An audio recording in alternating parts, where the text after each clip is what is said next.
This video is only for education purpose. तो भारत में अगर आप लोगों के पास भी खेती की ज़मीन है, तो अगर आप लोग उसको बेचने के बारे में सोचते हो, तो यहाँ पर एक सवाल वाजिब है जो दिमाग में आता है, क्या उस पर टैक्स लगेगा?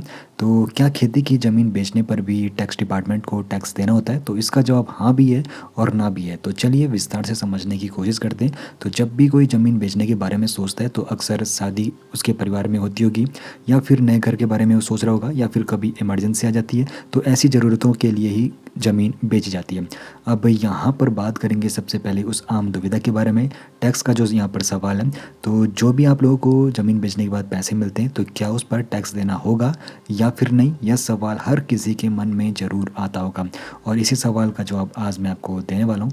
तो यहाँ पर बात आती है, जो ज़मीन है वो ग्रामीण है या फिर शहरी है, तो इसका पता आप लोगों को होना चाहिए। तो देखो, जो ग्रामीण ज़मीन होती है, तो वहाँ पर जब ज़मीन को बेचा जाता है तो वहाँ पर टैक्स नहीं देना होता है। लेकिन जो अर्बन लैंड यानी कि शहरी ज़मीन होती है, उसको कैपिटल एसेट में गिना जाता है, तो यानी कि जो ज़मीन वहाँ पर बेची जाती है, तो उस पर टैक्स देना होता है।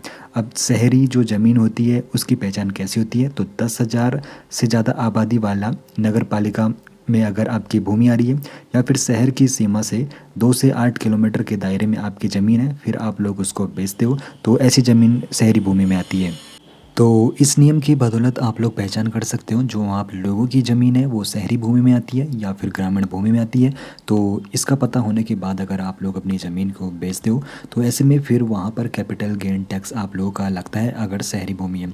तो मुनाफे पर टैक्स किस प्रकार लगेगा, इसको समझ लेते हैं। तो अगर आप लोगों ने ज़मीन खरीद ली है, मालिकाना हक आप लोगों के पास है, और ज़मीन को खरीदे हुए 2 साल से कम हुए हैं, और फिर आप लोग उसको बेच रहे हो, तो मुनाफा शॉर्ट टर्म कैपिटल गेन में आएगा, जिसको STCG कहते हैं। लेकिन अगर आप लोगों ने ज़मीन खरीदी है, 2 साल से अधिक समय तक आप लोगों ने अपने पास उसको होल्ड करके रखा है, तो फिर यहाँ पर जो मुनाफा आप लोगों का होगा वो लॉन्ग टर्म कैपिटल गेन में आएगा, यानी कि LTCG में यहाँ पर वो आता है। उसके हिसाब से फिर आपको यहाँ पर टैक्स देना होता है। बाकी यहाँ पर होल्डिंग अवधि अगर 2 साल से कम है, तो फिर इनकम ये में आप लोगों का ये जुड़ जाएगा, आप लोगों का मुनाफा, फिर ये जो भी आप लोगों का इनकम टैक्स स्लैब होगा उसके अनुसार फिर आप लोगों को टैक्स लगता है। लेकिन लॉन्ग टर्म गेन तब होगा अगर 2 साल से अधिक तक आप लोगों ने ज़मीन होल्ड करी है, फिर बेच रहे तो 20% वहाँ पर टैक्स लगता है। और यहाँ पर टैक्स बचाने के कुछ कानूनी तरीके भी है, उनको भी समझ लेना काफ़ी ज़्यादा ज़रूरी आप लोगों के रहेगा। तो यहाँ पर आपको बता दूँ किस प्रकार आप लोग टैक्स बचा सकते हो।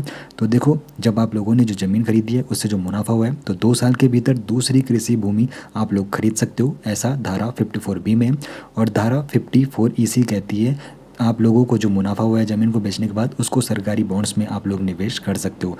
अब धारा 54F कहता है, जो भी आप लोगों को मुनाफा हुआ है, मुनाफे से आप लोग नया घर खरीद सकते हो या फिर घर बनवा सकते हो, तो ऐसे में टैक्स बेनिफिट आपको होता है। अब इस बात का भी आप लोगों को ध्यान में रखना है, जो सरकारी बॉन्ड में अगर आप लोग निवेश कर रहे हो, तो उसकी लिमिट 50 लाख है, यानी कि 50 लाख रुपए तक का जो आपका निवेश है वो बिल्कुल यहाँ पे टैक्स फ्री रहने वाला है। और यहाँ पर एक और चीज़ आपको बता दूँ, सरकारी बॉन्ड्स में अगर आप लोग निवेश करोगे, तो यहाँ पर जो इसकी अवधि रहती है 5 साल की रहती है, और 5 साल से पहले अगर आप लोग बेच रहे हो, फिर आप लोगों को वहाँ पर टैक्स देना पड़ता है अगर आप लोग सरकारी बॉन्ड में निवेश के बारे में सोच रहे हो। अब यहाँ पर पूरी चेकलिस्ट एक बार मैं फिर से आप लोगों को बता देता हूँ। तो अगर आप लोगों की ज़मीन का मैंने आपको रेडियस बता दिया है, किस हिसाब से आप लोग पहचान कर सकते हो ज़मीन आपकी शहरी है या फिर ग्रामीण, उसके बाद कितने समय तक आप लोगों ने होल्ड करी है, उसके बाद किस प्रकार आप लोग अपना यहाँ पे टैक्स बचा सकते हो, ये भी मैंने आपको विस्तार से समझा दिया है। अब एक सवाल यहाँ पर रहेगा, तो मिले हुए पैसों के लिए आपकी लंबी अवधि की वित्तीय योजना क्या रहने वाली है? कमेंट सेक्शन में जरूर बताइए।